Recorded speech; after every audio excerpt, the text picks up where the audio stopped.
성경은 구원에 관한 책입니다. 구원에 대해서 얘기하기 위해서 죄에 대해서 또 반드시 심판에 대해서 얘기할 수밖에 없습니다. 로마서는 그 내용들을 더 노골적으로 기록한 책입니다.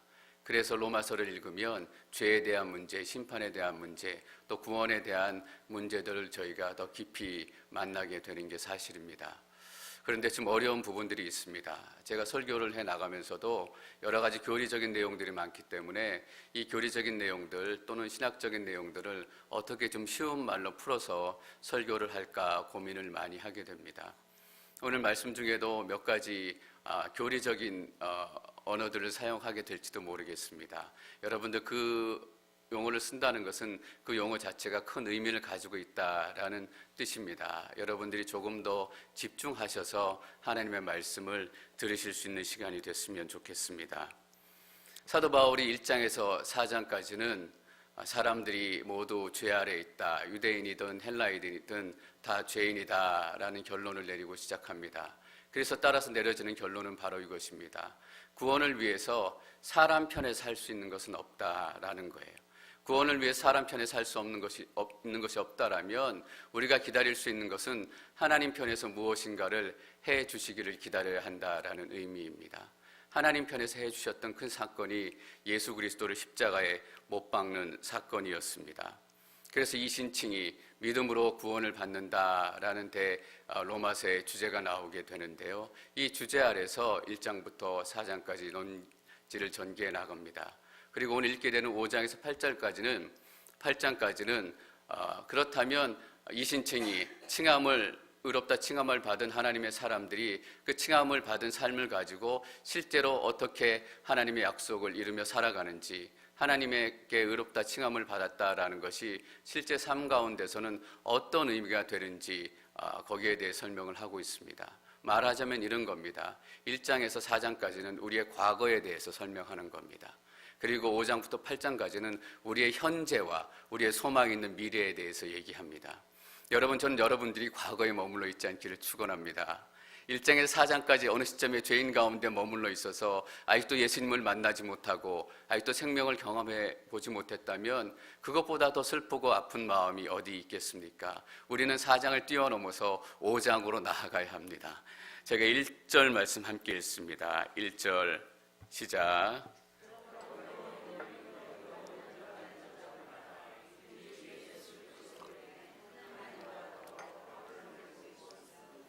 1절 말씀은 그러므로라는 접속사로 시작합니다. 이 그러므로는 참 중요한 의미를 가지고 있습니다. 1장에서 4장까지의 결론을 내리고 있기 때문입니다. 1장에서 4장까지 그러므로라고 말하고 나서 내린 결론은 이것입니다. 우리는 믿음으로 의롭다는 인정을 받았다라고 기록을 하고 있습니다. 믿음으로 의롭다라는 인정을 받았다는 것이 어떤 의미일까? 로마서 3장 말씀을 저희가 한 번 더 읽고 묵상하기를 원합니다. 3장 23절에서 24절까지 말씀 저희가 읽습니다. 23절 시작. 모든 사람이 죄를 지었으므로 하나님의 영광에 이르지 못합니다. 그러나 그리스도 예수 안에 있는 구속으로 인해 하나님의 은혜로 값없이 의롭다는 인정을 받았습니다. 그리스도 안에 있는 구속으로 인해, 구속이라는 단어가 굉장히 중요한 단어입니다. 구속이라는 단어는 원래 노예들을 해방시켜 줄 때 돈을 주고 사야지 해방시켜 줄 수 있지 않습니까? 그래서 노예에 있는 상태에 있는 사람들을 해방시켜주기 위해서 돈을 얼마간 지불해야 되는데 돈을 지불하고 해방을 시켜준다라는 의미입니다. 돈을 지불하지 않으면 노예들이 어떻게 자유의 몸이 되겠습니까? 그 큰 돈을 지불할 능력이 노예들에게 없는데 누군가 와서 돈을 내주지 않으면 자유의 몸이 될 수 없습니다. 그때 누군가 와서 돈을 내주고 당신이 이제 자유입니다 라고 얘기해 주는 게 구속의 의미입니다. 여러분, 우리는 죄의 노예였습니다. 죄의 노예였기 때문에 우리가 자유를 얻기 위해서는 그 죄값을 누군가 치르지 않으면 안 됐습니다. 여러분, 그런데 로마서에서는 죄의 싹은 사망입니다 라고 분명히 얘기를 하고 있습니다. 죄의 노예에서 해방되는 길은 무엇일까요? 누군가 죽음으로 그 죄값을 지불해야 한다라는 것입니다. 여러분, 누가 죽음으로 죄값을 지불하셨습니까? 예수 그리스도가 죽음으로 죄값을 지불하셨습니다. 그래서 우리는 죄에서 풀려나서 자유의 몸이 된 것입니다. 그리고 이렇게 기록하고 있습니다. 구속으로 인해 하나님의 은혜로 값없이라는 단어가 눈에 띕니다. 값없이라는 것은 돈을 지불하지 않았다라는 의미가 아니라 내가 돈을 내지 않았다라는 의미입니다. 내가 공짜로 받았다라고 해서 아무도 돈을 지불하지 않았다라는 것이 아니라 누군가 대신 지불했기 때문에 나의 입장에서는 돈을 내지 않고 값없이 그 선물을 받았다라는 것입니다. 그래서 이 값없이라는 것을 어떤 번역에서는 선물이다라고 번역을 하고 있습니다.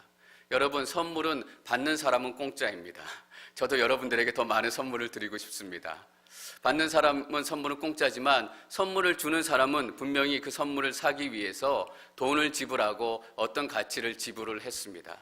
여러분, 값없이 우리가 의롭다 칭함을 받았지만 그냥 거저 받았다는 의미가 아니라 누가 대신해서 죽음으로 그 값을 치루었다라는 의미입니다. 여러분, 이 선물을 무엇이라고 얘기합니까? 이 선물을 은혜라고 얘기합니다. 왜냐하면 우리가 공짜로 받았기 때문입니다. 예수 그리스도 안에 있는 사람은 이 구원의 은혜를 누린다라는 것입니다. 여러분, 이것이 구원의 믿음입니다. 이 과정을 믿고 고백하는 것이 구원의 믿음이고, 하나님, 나 안에는 능력이 없었고 나를 구원할 가치도 없었지만 예수님께서 나를 위해서 죽음의 값을 치러주셨습니다. 그래서 내가 자유를 얻고 구원을 받게 됐습니다 라는 것을 믿음으로 고백하는 것이 바로 구원의 믿음입니다. 그것이 사도 바울이 3장에서 믿음에 대해서, 구원의 믿음에 대해서 얘기할 때 강조하고 또 강조하고 싶었던 것입니다. 1장 17절에 보면 이렇게 기록을 하고 있습니다. 믿음으로 믿음에 이르게 한다. 여러 가지 해석이 있을 수 있겠지만 그 중에 중요한 해석 중에 하나가 이것입니다. 시작도 믿음이고 끝도 믿음이다라는 얘기입니다. 우리의 구원은 믿음으로 시작하고 구원의 완성 또한 믿음으로 이루어진다라는 얘기입니다. 이렇게 다른 말로 표현할 수 있을지 모르겠습니다. 우리의 처음도 은혜요, 끝도 은혜입니다. 처음에 구원도 은혜로 받았고 우리의 삶의 마지막도 은혜 가운데 마치게 될 것입니다. 여러분, 은혜로 구원받았다라고 믿고 고백하는 것이 예수님께서 우리에게 주신 구원의 믿음입니다. 그리고 값없이 의롭다라는 인정을 받았다라고 로마서에서 기록을 하고 있습니다. 의롭다라는 인정을 받았다.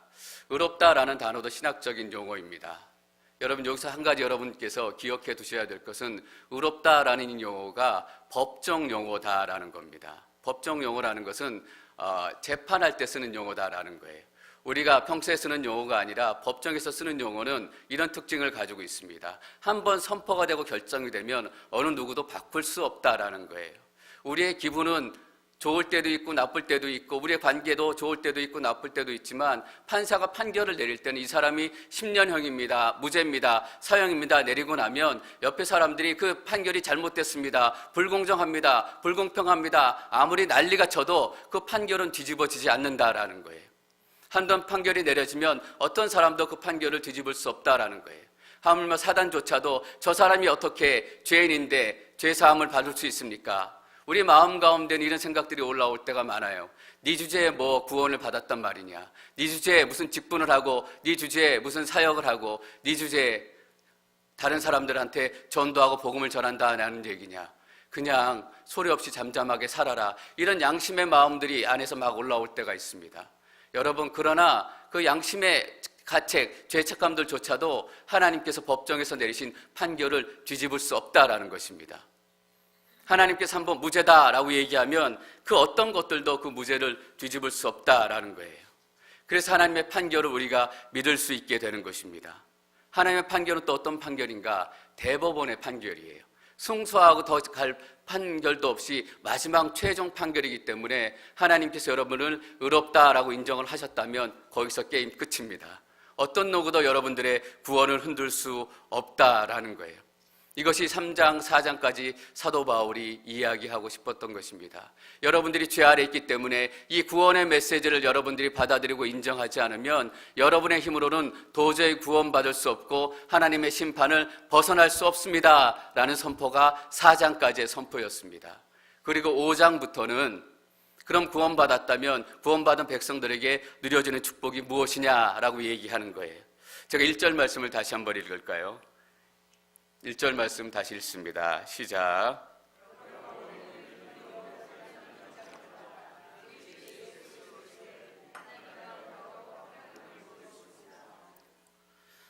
하나님과 더불어 화평을 누리고 있습니다. 이 구원의 메시지가 끝난 이후에 구원받은 의롭다 칭함을 받은 하나님의 백성들이 누리게 될 첫 번째 복을 사도 바울이 이렇게 얘기하고 있습니다. 하나님과 더불어 화평을 누리고 있습니다. 여러분, 누구와 화평을 누린다고요? 하나님과 화평을 누린다라는 거예요. 여러분, 물론 저하고도 잘 지내시고 저하고도 좋은 관계를 유지하셔야 돼요. 그런데 어떤 순간에는 저하고 좋은 관계가 아무 의미 없을 때가 있어요. 그러나 무엇보다도 좋은 관계를 유지해야 될 게 바로 하나님이세요. 하나님과 우리 이 사이에 있었던 막힌담이 허물어지고 하나님과 우리가 화평하게 되었다라는 거예요. 여러분, 화평하다라는 의미는 평화다라는 얘기예요. peace. 그리고 10절, 11절 보면 화목이라는 비슷한 단어를 써요. 화목이라는 것은 화해했다라는 의미예요. 여러분, 지금 평화를 되찾았다라는 의미는 이 직전까지는 싸우고 있었다라는 의미잖아요.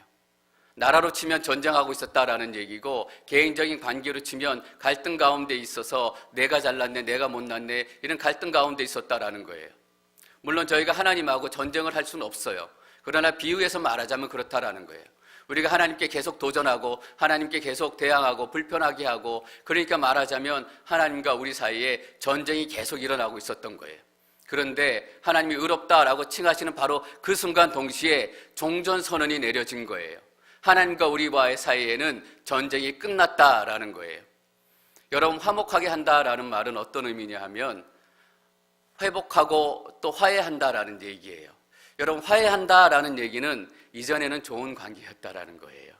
이전에는 괜찮은 관계였는데 어떻게 하다 보니까 사이가 나빠져서 화해해가지고 이전에 좋은 관계로 돌아가게 됐다라는 거예요. 사실 우리가 그전엔 하나님하고 괜찮은 관계였어요. 에덴 동산에 있을 때 아담과 하와가 하나님하고 동산에 같이 걷기도 하고 산책하기도 하고 하나님이 주신 모든 축복을 누릴 때가 있었어요. 참 좋을 때였지만 아담과 하와가 죄를 짓고 난 이후에 점점 멀어지고 더 멀어지고, 그냥 놔두면 더 멀어지는 거예요. 우리 힘으로는 돌아올 수 없기 때문에. 여러분, 신학적 용어로 전적 타락이라는 얘기를 해요. 전적 타락이라는 것은 무엇인가 하면 우리가 100% 타락했기 때문에 우리의 힘, 우리의 능력으로는 하나님을 스스로 찾을 수 있는 그 능력이 우리 안에 없다라는 거예요. 여러분, 우리가 그 말의 의미를 너무나 잘 알잖아요. 우리가 은혜를 받고 보니까 도저히 우리의 힘으로, 우리의 능력으로는 구원이 시작될 수 없었다라는 것을 고백하게 되는 거잖아요. 하나님께서 우리 가운데 은혜를 주시고 하나님께서 우리 가운데 믿음을 시작하시지 않으면, 또한 우리의 믿음을 붙들어 주시지 않으면 우리 가운데서는 구원이 시작될 수 없었던 거잖아요. 이게 전적인 타락이에요. 에덴 동산에 죄를 짓고 난 후에 돌아오고 이렇게 되면 좋은데 더 멀어지고 마음이 더 강팍해지는 거예요. 예배를 한 번 빠지고 또 예배를 두 번 빠지고 세 번 빠지고 자꾸 빠지다 보면 교회가 더 그리워지고 예배가 더 그리워질 것 같잖아요. 그런데 그렇지 않아요. 한 번 빠지고 두 번 빠지고 세 번 빠지면 더 교회 오기 싫어지고 예배 오기 싫어지고 다른 일이 더 바빠 보여지는 거예요. 바로 이런 거잖아요. 마음이 더 강팍해지고 목이 더 굳어지고 마음이 더 굳어지고, 그것이 우리의 상황이었다라는 거예요. 그런데 화해가 일어났다라는 것은 이전의 상황으로 돌아갔다라는 것을 의미하는 것입니다. 여러분, 우리는 이미 이전의 에덴 동산으로 돌아가기 시작한 인생이에요. 우리의 삶 가운데서 에덴 동산의 기쁨과 축복을 이미 누리고 있어요. 물론 완전히 100% 축복은 예수 그리스도께서 다시 오시는 그날 누리게 되겠지만, 우리 삶 가운데 그 축복들이 조금이라도 누려지지 않는다면 뭔가 잘못된 거예요. 예수님 믿는데 때때로는 고난도 있고 때때로는 불평도 있지만 그 가운데 기쁨이 있잖아요. 그 가운데 또 보람이 있잖아요. 하나님, 내가 지금 힘들지만 하나님 믿고 하나님께 기도하고 예수님을 만나는 것이 이렇게 기쁘고 즐겁습니다. 목회하는 것도 힘들고 여러분 신앙생활 하는 것도 힘들고 이민생활 하는 것도 힘드시잖아요. 그런데 은혜가 임하기 시작하면 다 힘든 게 다 씻은 듯이 다 날아가요. 돈이 쪼들려가지고 렌트비가 쪼들려서 자식들이 말 안 듣고, 그런데 하나님의 깊은 임재 가운데 하나님을 경험하고 나면 그런 걱정들이 내 마음에 안 들어와요. 하나님, 정말 내가 여기가 좋사오니 여기에 초막집을 짓고 싶습니다 라는 고백이 절로 나올 때가 있다라는 거예요. 그게 하나님께서 우리에게 주신 축복이에요. 여러분, 화평하게 되었다라는 것은 하나님께서 우리를 의롭다라고 칭하셨을 때 동시에 일어나는 거예요. 어떤 의미냐 하면 화평하게 됐다라는 것이 우리의 느낌이 아니다라는 얘기예요. 그냥 우리 마음이 평안합니다, 오늘 내가 기분이 괜찮아서 마음이 넉넉합니다, 이런 의미가 아니라 하나님께서 판결을 내리시되 임하신 것이기 때문에 흔들리지 않는다라는 거예요. 우리의 기분은 흔들리고 우리의 감정은 흔들리지만 하나님께서 구원을 통해서 우리에게 허락하신 그 화평은 절대로 빼앗기거나 흔들리지 않는다라는 거예요. 그래서 1절에서 뭐라고 얘기하고 있어요? 그리스도로 인해 하나님과 더불어 화평을 누리고 있습니다 라는 거예요. 누리고 있다라는 것은 즐기고 있다라는 거예요. 우리의 기분에 따라서, 우리의 환경과 생각에 따라서 흔들리는 우리가 느낌의 평안이라면 누리지 못해요. 빼앗겼다 가졌다, 빼앗겼다 가졌다, 이렇게 얘기하는 거예요. 그런데 우리가 계속 누리게 되는 거예요. 왜냐하면 우리를 의롭다 칭하시는 바로 그 순간 우리는 하나님과 화목을 이루었기 때문이에요. 여러분, 이 말씀을 기억하시는 게 중요해요. 왜냐하면 여러분들이 마음이 흔들리시고 여러분 가운데 양심의 가책이란 이름으로 막 자기 자신을 비난하기 시작할 때 어떻게 해야 돼요? 내가 비탄감을 받았는데 늘 불안해요. 주인이 불러가지고 저 사람이 불러서 다시 와, 그거 무효다, 빚 갚어. 재판관이 무죄다라고 선고했는데 내가 잘못 보여가지고 다시 불러들여서 판결 무효다라고 얘기할 것 같아 불안해요. 이럴 때 어떻게 하면 돼요? 이전에 내렸던 판결문을 찾아서 읽으면 되는 거예요. 아, 내가 무죄로 선고받았구나, 이 판결문은 뒤집어지지 않는구나 라는 것을 아는 거예요. 여러분, 지금 여러분이 어떤 상황 가운데 있으세요? 마음이 불편하고 두렵고 그래서 내가 하나님과 멀어진 것 같으세요? 하나님과 화목하지 않은 것 같으세요? 그러면 하나님께서 여러분들에게 내리신 이 판결문을 읽으세요. 그러므로 우리는 믿음으로 의롭다라는 인정을 받아 우리 주 예수 그리스도로 인해 하나님과 더불어 화평을 누리고 있습니다. 땅땅땅 판결 결과 난 거예요. 그리고 끝이에요, 여러분. 이게 하나님께 주시는 가장 큰 축복이에요. 저희가 2절 말씀 계속 읽습니다. 2절 시작.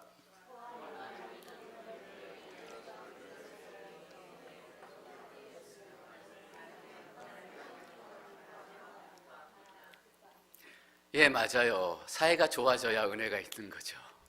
교회가 맨날 싸워봐요, 은혜가 있어요? 아니에요.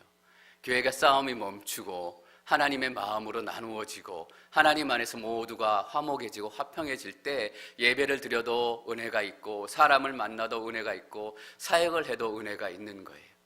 우리가 은혜를 받기 위해서 가장 먼저 필요한 게 바로 이거예요. 하나님과 화평을 이루는 것. 그러나 이 화평이 우리의 힘으로 이루어진 것이 아니라 예수님의 죽음의 값을 치러서 이루어진 거예요. 우리가 따내야 됐다면 얻을 수 없었지만 우리 가운데 화평이 이루어졌기 때문에 은혜가 시작이 되는 거예요. 이렇게 얘기하고 있습니다. 우리는 그분으로 인해 우리가 믿음으로 서 있는 이 은혜에 들어감을 얻었으며, 이 은혜에 들어가는 거예요.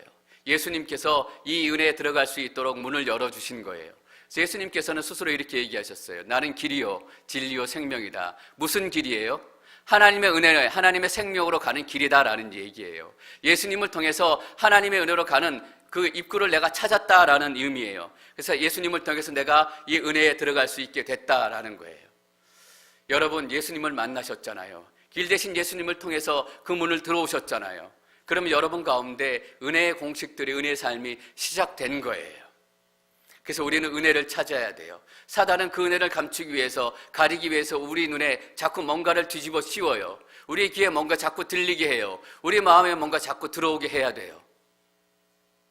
그럴 때 우리는 이 하나님의 진리의 말씀을 기억하는 거예요. 나는 은혜의 나라에 이미 들어와 있는 사람이다 라는 거예요.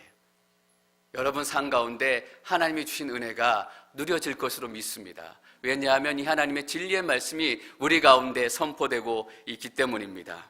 또한 이렇게 기록합니다. 하나님의 영광을 바라며 기뻐합니다. 하나님의 영광은 무엇을 의미할까요? 예수님께서 다시 오셔서 우리의 구원이 최종적으로 완성이 되고 우리에게 허락하신 은혜의 축복이 최종적으로 완성이 되는 그 순간들이에요. 여러분, 죄송해요. 사도 바울이 구원의 믿음을 가지면 하나님께서 복을 주시는데 그 복이 금덩이 복이 아니라서 죄송해요. 돈 많이 번다라는 얘기는 어디도 나와 있지 않아요. 하나님과 화평을 누린다? 어떤 사람에게는 아무 의미가 없을 수 있어요. 그 사람과 화평의 의미가 어떤 건지 모르기 때문에. 그러나 우리는 알잖아요. 화평과 은혜가 금덩이보다, 어떤 일확천금보다 더 크고 귀하다라는 것을. 그래서 어떤 사람들은 높은 자리도 내려놓고 금덩이로 다 다른 사람들한테 주고, 어떤 목사님이 직장 다니시다가 돈을 많이 버셨는데 중간에 마흔이 넘으셔서 목사님이 되시기로 결정하셨어요. 목사님이 결정하시고 난 다음에 그동안 가지고 있던 재산을 다 교회에 헌금하셨어요. 제가 목사가 되기 전엔 잘 몰랐어요. 목사 공부하고 또 가족을 돌보시려면 돈이 많이 필요할 텐데 남겨두시지. 그래서 학비도 좀 대시고 좀 넉넉하게 공부하시면 쪼들리지 않고 하고 싶은 공부 더 많이 하실 수 있지 않을까. 근데 제가 목사가 되고 보니까 생각이 조금씩 바뀌기 시작해요. 물론 아직도 돈이 좋은 부분이 물론 있어요. 근데 그분은 예수님의 은혜가, 하나님의 영광이 그것보다 훨씬 크다는 것을 알았기 때문이에요. 내가 돈을 의지하고 돈 때문에 얻는 평안보다는 예수님 때문에 얻는 은혜가, 예수님을 통해서 들어간 하나님의 영광이 훨씬 더 찬란하고 값어치 있다는 것을 알았기 때문이에요. 하나님의 영광이라는 것은 다시 만날 예수님이에요. 여러분, 이 땅 가운데 우리가 하나님을 만나서 조금씩 누리는 은혜도 이렇게 감격스럽고 놀라운데 하나님이, 예수님이 다시 오셔서 완성된 은혜를 누린다라고 생각해 보세요. 기다려지는 거잖아요. 소망을 가지고 예수님이 다시 오시는 그 시간을 기다리며 또 기다리는 거예요. 하나님의 영광을 바라며 기뻐합니다. 여기서 바란다라는 얘기는 그냥 단순히 소망한다라는 정도가 아니라 확신을 가지고 기다린다라는 얘기예요. 제가 기억해 보니까 저희 아버님 직장 생활하실 때 크리스마스 때만 되면 1년에 한 번씩 회사에서 선물을 받아오셨는데 선물이 뭐였냐면 스폰지 케이크였어요. 그때 스폰지 케이크 얼마나 귀한 건지 여러분 기억나시죠? 그래서 크리스마스가 1년마다 돌아오는데 돌아올 때마다 제가 알겠는 거예요. 크리스마스만 되면 아버지가 확실하게 스폰지 케이크를 가지고 오신다라는 거예요. 1년마다 한 번씩 오는 건데도. 그래서 크리스마스만 되면 확실히 가져오실 것을 알기 때문에 그냥 막연히 아버지가 크리스마스 선물을 사오시겠지 막연히 기다리는 것이 아니라 확신을 가지고 기다리니까 잠을 설치게 되더라고요. 확신을 가지고 기다리게 되니까 낮에 좀 배고파도 참을 수 있겠더라고요. 그런 의미예요. 예수님이 다시 오신다라는 것을 기다리는 게 막연히 다시 오시겠지, 막연히 사람들이 다시 오신다라고 얘기하시니까 어느 날인가 오시겠지, 그러면 좋은 날이 펼쳐질 거야, 이런 의미가 아니에요. 고생 끝에 낙이 온다, 이런 의미가 아니에요. 반드시 하나님의 영광을 우리가 경험하게 될 것이다라는 의미예요. 반드시 에덴의 축복을 우리가 누리게 될 것이다라는 거예요. 그래서 얼마나 확실하냐면 확실하게 기쁨을 가지고 기다리는 거예요. 하나님의 영광을 바라며 기뻐합니다. 여러분, 우리가 뭐를 기다리는 인생을 살아야 되겠어요? 좀 우리의 그 집값이 올라가고 한 달 수입이 늘어나고 더 건강해지고, 물론 이것들도 하나님께 주신 축복이에요. 그러나 궁극적으로 소망을 가지고 확실하게 기다려야 되는 것은 예수 그리스도께서 다시 오셔서 그 소망들을 회복시켜 주신다라는 거예요. 여러분 가운데 주신 개인적인 약속도 마찬가지예요. 예수님께서 확실하게 다시 오시는 것처럼 예수님께서 여러분 삶 가운데 주신 그 개인적인 약속들도 하나님께서 반드시 이루시는 거예요. 여러분, 그냥 약속의 말씀을 막연하게 기다리지 마세요. 막연하게 기도하지 마세요. 확실하게 이루시는 것을 믿음을 갖고 기도하는 거예요. 그래서 히브리서 11장 1절에 이렇게 얘기해요. 믿음은 바라는 것들의 실체며 보지 못하는 것들의 증거입니다. 이것을 믿고 기다리는 겁니다. 3절 말씀, 4절 말씀 저희가 계속 읽습니다. 3절과 4절 시작.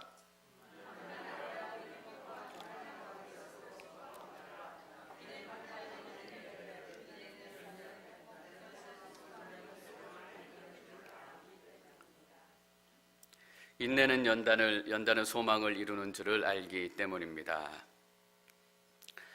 3절 말씀을 이렇게 시작하고 있습니다. 이뿐만 아니라는 의미는 하나님의 영광을 기다리며 기뻐할 뿐만 아니라, 그때만 기뻐할 뿐만 아니라 또한 우리가 환난 가운데서도 기뻐한다라는 거예요. 소망 가운데 기다리면서도 기뻐할 수 있을 뿐만 아니라 우리는 환난 가운데서도 기뻐할 수 있는 사람이 된다라는 거예요. 왜 환난 가운데서 기뻐할 수 있어요? 4절 말씀에 이루는 줄을 알기 때문입니다.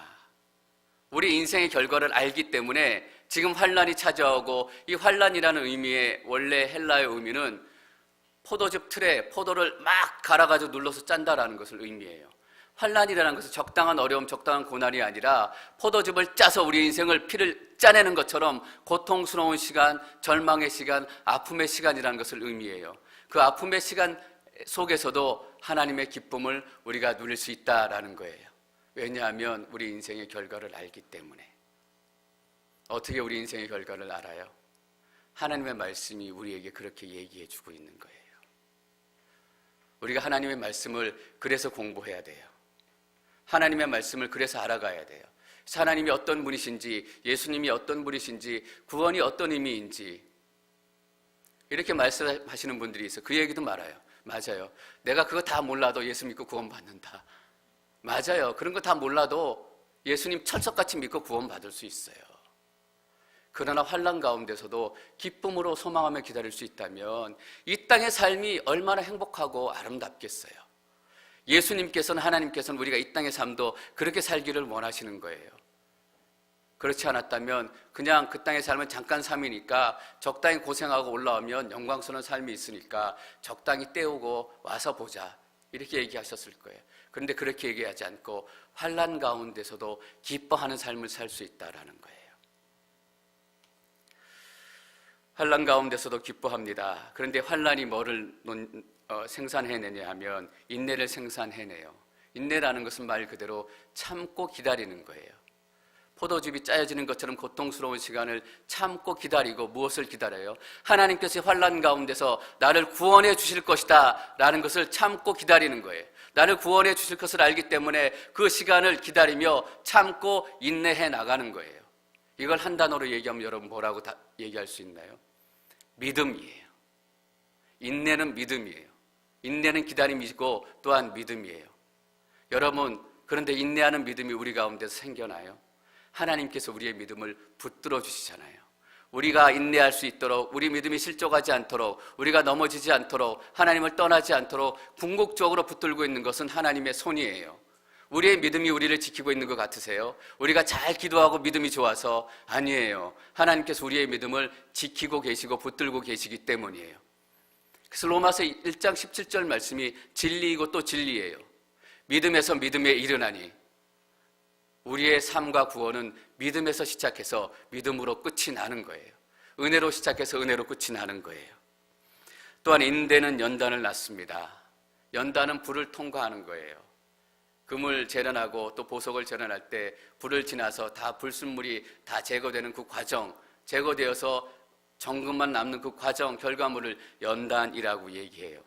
근데 찾아보니까 이 연단이라는 의미 안에 여러 가지 비슷한 의미들이 있더라고요. 그 의미들을 함께 나눠보면 여기서 쓰여진 연단의 의미가 뭔지 우리가 쉽게 알 수 있을 것 같습니다.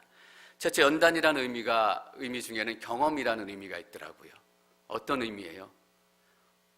고통과 환난의 시간을 경험으로 우리의 삶으로 지나고 보니 라는 의미예요.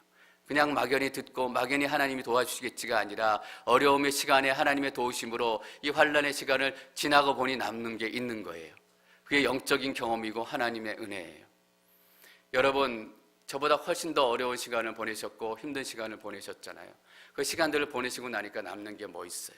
하나님의 은혜잖아요. 내가 그 시간들을 지날 수 있었던 것은 돌아보니까 내 믿음이 좋아서가 아니라 내가 많이 기도했기 때문이 아니라 하나님께서 나를 붙들어 주셨기 때문이고 하나님께서 내게 은혜를 주셨기 때문이다 라는 결론을 내리게 되는 거잖아요. 연단의 과정을 지나고 불의 과정을 지나고 나니까 은혜라는 정금만 딱 남는 거예요. 그 경험을 얘기하는 거죠. 또 재밌는 뜻이 하나 있어요. 성품, 품격이라는 의미가 있어요. 그래서 어떤 번역에서는, 킹제임스 번역에서는 인내는 품격을 낳는다라는 그런 번역을 했더라고요. 저는 이 번역이 참 재밌게 좋은 것 같아요. 여러분, 품격 있게 살고 싶으시죠? 클래스가 다르게 살고 싶으시잖아요.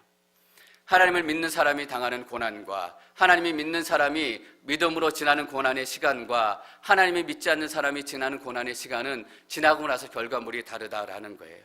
내가 재수가 없어서, 내가 저 사람을 잘못 만나서 내가 엎어지고 그러다 보면 주름살만 늘어나고 짜증만 늘어나고, 이런 분들의 대표적인 건 뭔지 아세요?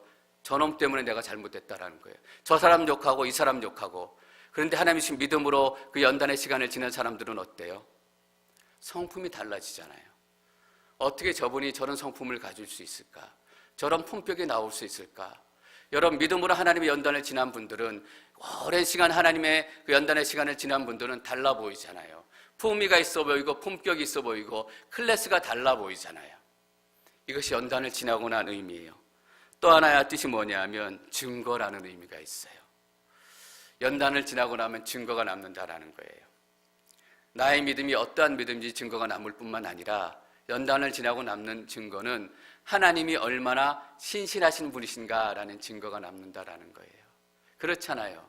은혜가 남는다라는 말에 동의어와도 같아요. 어려운 시간을 지나고 보니까 우리 앵커리지 온누리교회가 어려운 시간을 다 지나고 하나님의 은혜 가운데 또 하나님의 임재 가운데 머물기 시작하고 보니까 이걸 우리가 경험하는 거잖아요. 하나님은 신실하신 분이시구나. 하나님은 우리를 버리지 않으시는 분이시구나. 우리의 죄와 환난 가운데서도 한번 의롭다라고 칭하셨기 때문에 우리를 떠나지 않으시는구나 라는 하나님의 신실하심에 대한 증거를 우리가 확인하게 되는 거예요. 여러분, 지금 절망과 고통의 시간을 지나신 분들이 계시잖아요. 그 시간이 지나고 나면 정금과 같은 증거물들을 여러분들이 얻게 되실 거예요.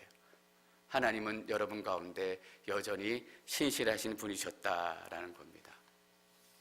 그러고 나니까 소망이 생기는 거죠. 내 삶 가운데서 이 정도인데 다시 만날 하나님, 천국에서 만날 하나님, 더 큰 소망으로 우리가 기다리게 되는 것입니다. 5절 말씀 저희 계속 읽습니다. 5절 시작.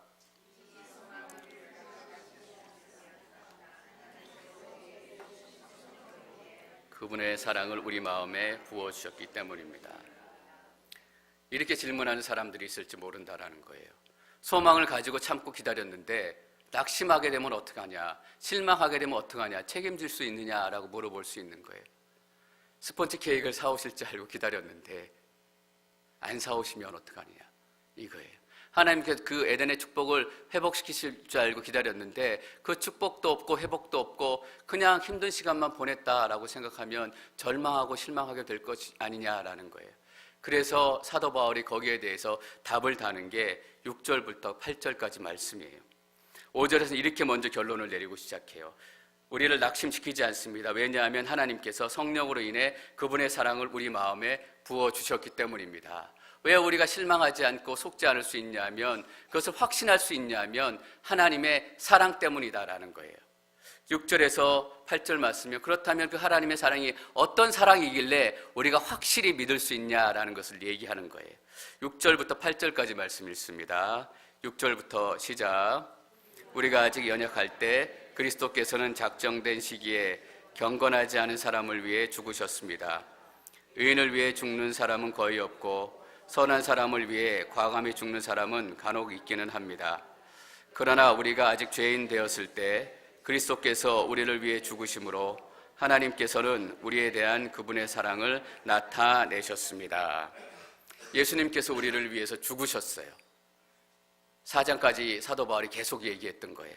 죽으셨는데 언제 죽으셨냐 하면 우리가 연약할 때, 우리가 죄인 되었을 때 예수님께서 죽으셨다라는 의미예요. 이 의미는 어떤 의미예요? 우리의 연약할 때, 우리가 죄인 되었을 때, 우리 안에 아무것도 없을 때라는 의미예요.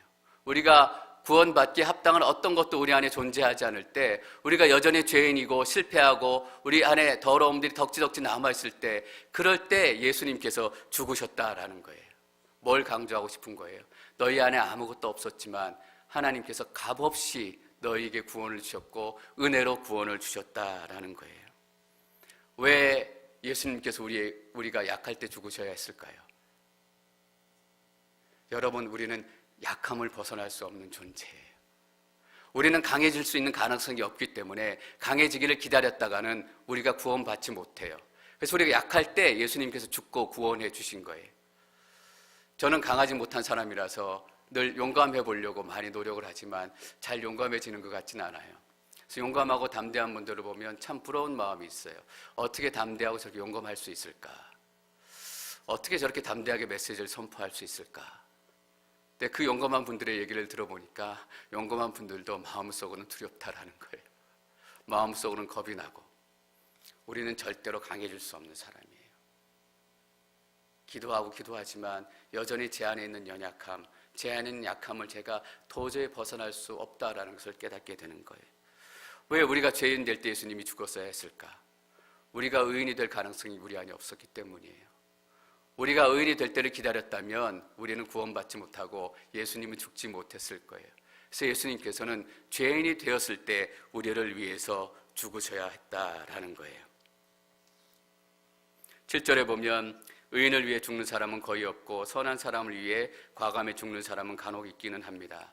의미가 약간 애매하기는 해요. 그런데 이런 의미인 것 같아요. 의인을 위해서 죽는 사람, 사회적으로 사람들이 보기에 의롭다, 정의롭다라고 생각하는 사람이 있을 거 아니에요. 그 사람을 위해서 내가 대신 죽는 사람은 없다라는 거예요. 그리고 선한 사람, 이 선한 사람은 나에게 좋은 일을 한 사람이에요. 나에게 도움을 주어서 나에게 선한 사람이에요. 그러니까 나에게 좋은 사람이고 선한 일을 한 사람이기 때문에 그런 사람들을 위해서는 간혹 죽는 사람이 있다라는 얘기예요. 근데 사도 바울이 7절에서 하고 싶은 얘기는 어쨌든 좋은 사람, 선한 사람을 위해서 죽을 수 있는 사람들이 거의 없다라는 얘기를 하고 싶은 거예요. 다른 사람을 위해서 자기 생명을 내놓을 수 있는 사람, 이 땅 가운데 존재하지 않는다라고 사도 바울이 얘기하고 싶은 거예요. 그런데 하나님의 사랑은 어떤 사랑이냐? 약하고 죄인 되었을 때 선한 사람, 의인을 위해서 죽지 않는 이 세상 가운데 죄인이고 약한 존재였을 때도 사랑하는 아들을 보내셔서 십자가에 죽이시는 그 사랑이 하나님의 사랑이다라는 거예요. 우리가 죄인 되었을 때 예수 그리스도를 죽이셨다면 하나님께서 우리를 사랑하지 않을 그 순간이 어디 있겠어요? 하나님께서 사랑하지 못할 우리의 모습이 어디 있겠어요? 그러니까 하나님의 사랑 우리가 정확히 알게 되면 우리는 하나님께서 얼마나 그 큰 일을 이루실지 알 수 있다라는 거예요. 9절과 10절 말씀 저희가 계속 읽습니다. 9절, 10절 시작.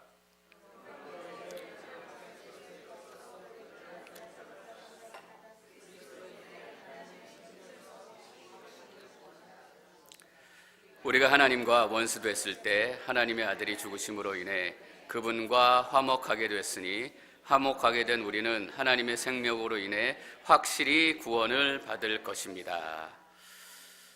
그러므로라는 말이 또 중요해요. 그러므로라는 말은 하나님의 사랑이 이런 사랑이다라는 거예요.